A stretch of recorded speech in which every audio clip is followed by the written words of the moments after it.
वाक माला हो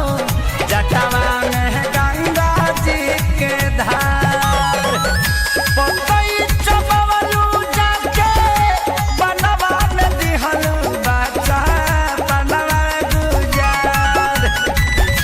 पतई चबवलू जाके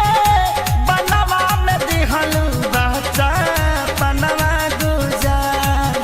अरे ऐसा ना बाबूरा हाथ दिला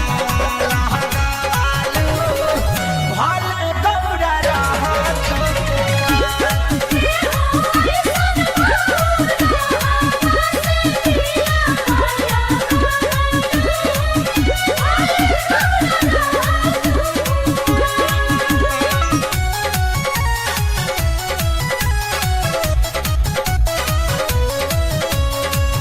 onlinebhojpuri.com।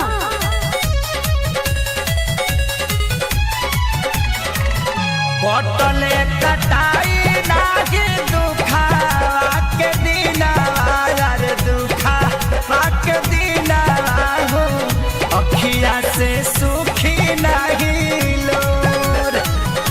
जाके ससुरवा